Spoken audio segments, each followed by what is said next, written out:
Former President Trump minutes away from facing more criminal charges. This time it is in a Washington federal court. Let's bring in House Oversight Committee member Jim Jordan, who is also chair of the Judiciary Committee and the subcommittee on the weaponization of federal government. Good to have you with us, Congressman Jordan. Thank you very much for being here. Your thoughts today as we watch this. It is pretty striking that I think Americans become sort of inured to watching the former president go through this process. I didn't think I would ever see that. Well, I do think the end result, the takeaway is I think this just strengthens, just hardens the support for President Trump and, frankly, expands it. I think Dana was mentioned earlier in the show that, you look at the poll numbers earlier in the week. I think it's 54-17 in the Republican primary. But more importantly, he's dead even with Joe Biden in the New York Times poll. So my gut tells me that's what the New York Times is saying. It's probably better for President Trump in another poll. And this, I think, only, again, hardens his support, expands his support, because the country gets it. And I think the reason that's happening is so much of the country is sick of this nonstop attack, this ridiculous attack on President Trump for 7 years now. And they're tired of this elite attitude in D.C. that says, oh, we're better than everyone else. There's a different set of rules. And I think people in flyover country, hillbillies in Ohio or Iowa or Oklahoma, they're so sick of it. We're so sick of it. We're saying we're going to support President Trump. I think that's the takeaway. I think that's the result of all this. Yeah, I mean, that is absolutely echoed in the polls that you just mentioned and that we were all talking about just moments ago. It's clear, and it's clear that President Trump, the former president, knows that.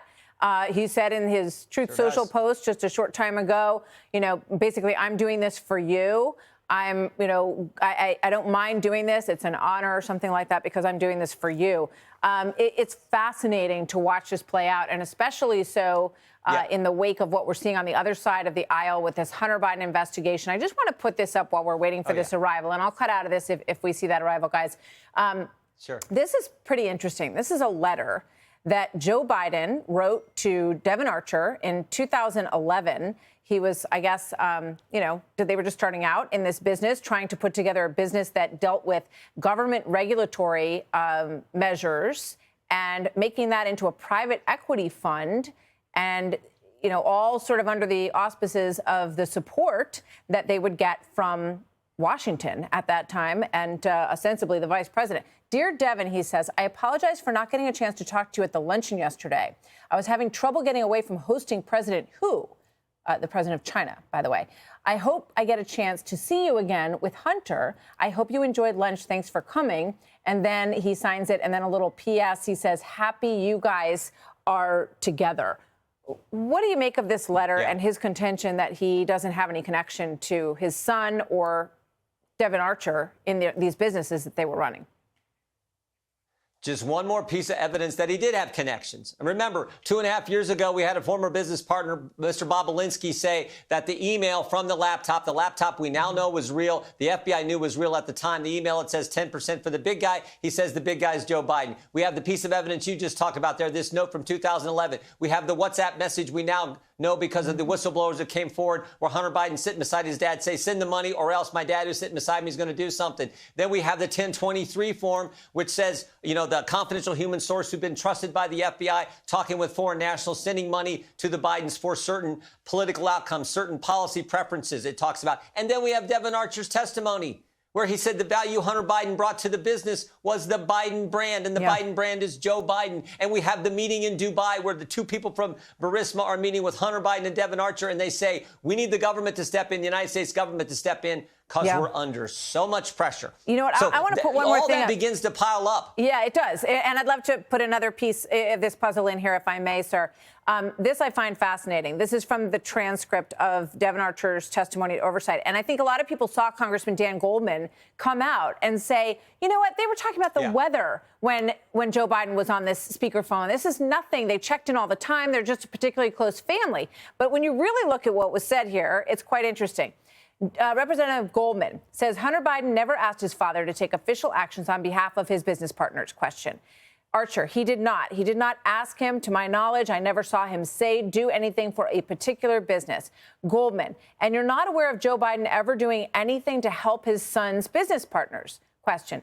Archer, no. I think the calls were that was that's what it was. They were calls to talk about the weather, and that was signal enough to be powerful.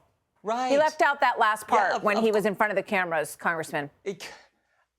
Of course, the whole idea was, I'm going to get the vice president of the United States on the phone talking with clients and people we're doing business with. Of course, they're not going to talk about business. That wasn't what was needed. What was needed is, I can get my dad on the phone, who happens to be vice president of the most important country in history, who has a lot of influence in D.C. I can get him on the phone. Hey, everyone, do you want to say hello to the vice president? We all knew what these calls were. We didn't need anyone to tell us what they talked about because we knew it was exactly how Mr. Archer described it. Everyone understands that that's the brand, that's the access. And it wasn't an illusion of access, because that meeting in Dubai on December 4th, 2015, where they talk about the pressure they're under, 5 days later, Joe Biden goes to Ukraine, gives a speech criticizing the prosecutor who was applying the pressure to Burisma. And that begins this pattern where over the next few months, they ultimately get the prosecutor fired so that Ukraine can get the people I represent, the American people's tax dollars, for goodness sake. So it wasn't just an illusion. There was definitely access, and we see it from that December 4th meeting and that December 9th speech the